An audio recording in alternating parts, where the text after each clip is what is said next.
sesuatu yang memang tidak jelas. Jadi Selamat menyaksikan, semoga bermanfaat dan dukung terus channel. Assalamualaikum warahmatullahi wabarakatuh. Kembali lagi bersama saya Kang Kumis. Pada kesempatan kali ini Kang Kumis kembali bersama sahabat semua, tentunya masih di channel Kang Kumis, channel yang selalu membahas seputar kehidupan rumah tangga.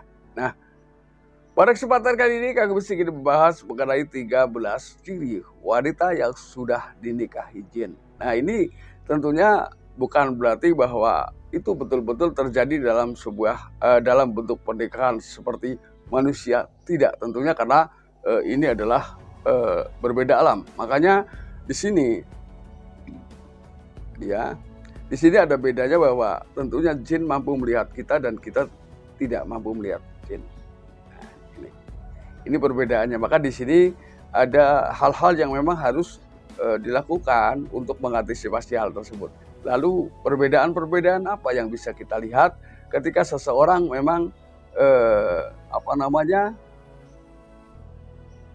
dianggap sudah menikah dengan jin.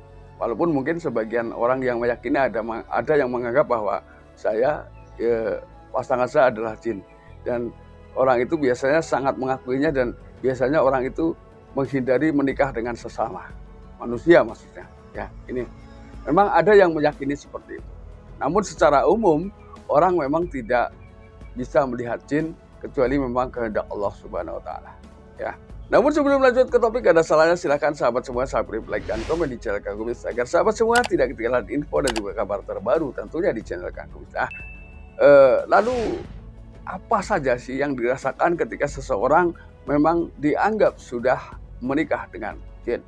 Nah, ini kita akan bahas. Yang pertama, orang tersebut biasanya kerap bermimpi bertemu dengan seorang laki-laki, ya.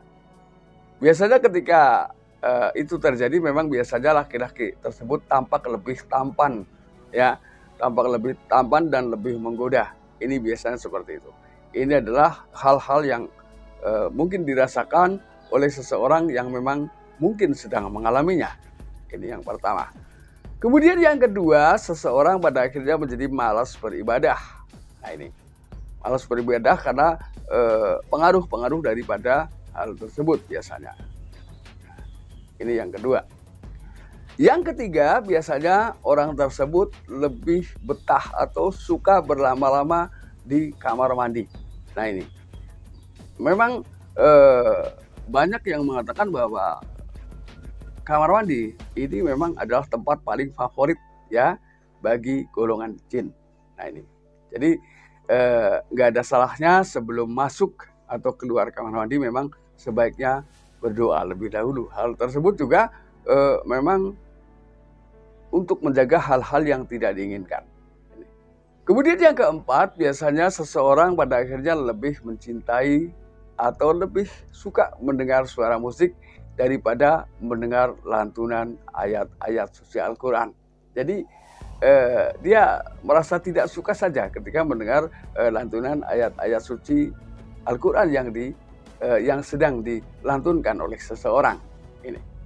Kemudian yang kelima, biasanya orang yang memang diyakini sudah dinikahi, ya bukan menikah tapi biasanya dinikahi oleh jin. Ini jika tertawa dia akan lepas kontrol, terlalu terbahak-bahak, lepas kontrol.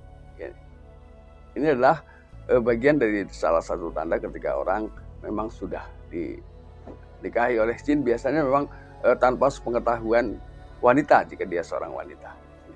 Kemudian yang keenam, biasanya ia merasa akan jauh lebih lelah, ya, cepat lelah, ya, ketika beraktivitas. Kemudian yang ketujuh, mungkin ini adalah hal yang memang diakui atau tidak diakui, seseorang ini lebih suka melakukan masturbasi atau onani daripada melakukan hubungan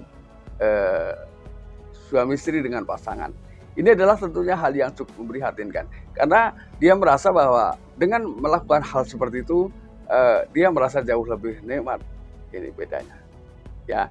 Apakah ada sahabat-sahabat yang merasakan seperti itu?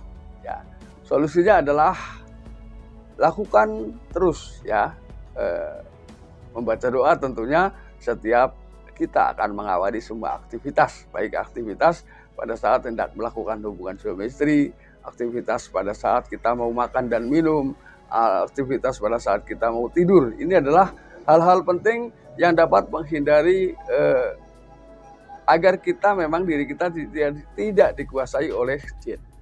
Kemudian yang kedelapan, disadari atau tidak disadari, dia lebih sering bersolek walaupun secara umum dia tidak memiliki selingkuhan. Ya, namun perasaan yang terjadi padanya seakan-akan memang dia sedang dirindukan oleh seorang pujaan hati. Ini kan tidak terlihat tapi dirasakan. Ya. Dan yang kesembilan adalah sering merasa cemas tanpa alasan. Jadi gelisah, cemas itu memang bagian dari perbuatannya. Kemudian yang ke-10 ini adalah tentunya hal yang memang tidak kita inginkan, yaitu dia suka atau sering bertengkar dengan suaminya tanpa alasan. Jadi walaupun mungkin kita awalnya ngobrol baik-baik, tapi bisa jadi setiap obrolan pada akhirnya diakhiri dengan pertengkaran-pertengkaran kecil. Nah, tidak menutup kemungkinan ketika ini sering terjadi dapat menciptakan kehidupan rumah tangga yang kurang harmonis di tengah kehidupan sahabat semua. Ya. Kemudian yang ke-11, sering mimpi didatangi oleh seekor ular. Ini memang seakan-akan sudah banyak orang yang mempercayai hal tersebut ya. Ketika kita mimpi digigit ular atau ketemu ular, memang ini berpengaruh kepada keharmonisan kehidupan rumah tangga ya. Namun ini kembali lagi tergantung bagaimana kita menyikapi dan mempercayainya. Ya, ini tentunya apapun itu, hal yang terpenting adalah apapun yang terjadi tanpa kehendak Allah itu tidak mungkin. Tanpa izin Allah tidak mungkin. Ya. Kemudian yang ke-12, orang tersebut disadari atau tidak suka sering melamun, membayangkan sesuatu yang memang tidak jelas. Jadi memiliki tingkat khayalan yang jauh lebih tinggi. Ya, selalu berharap dapat bertemu dengan orang-orang yang sering menjumpainya dalam mimpi. Pada akhirnya hal ini dapat menjauhkan rasa kasih sayang seorang istri terhadap suami. Jadi intinya banyaklah berdoa dan beristighfar agar hal-hal tersebut tidak merasuki diri seseorang. Ya.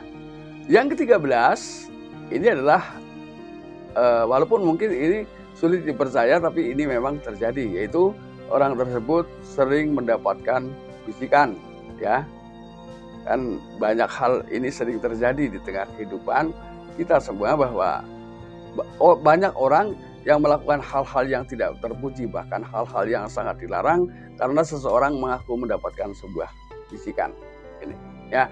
Jadi intinya apapun itu kita tetap berdoa dan bersandar kepada pertolongan Allah Subhanahu wa taala agar kita selalu dilindungi dan terhindar dari hal-hal tersebut. Dan juga hal-hal lain yang tidak kita inginkan. Nah sahabat, mudah-mudahan apapun yang kami sampaikan bisa bermanfaat buat sahabat semua. Setidaknya mampu menambah wawasan dalam kehidupan kita. Dan akhir kata, salam harmonis bersama Kak Kumis. Wabillahi taufiq wal hidayah. Wassalamualaikum warahmatullahi wabarakatuh.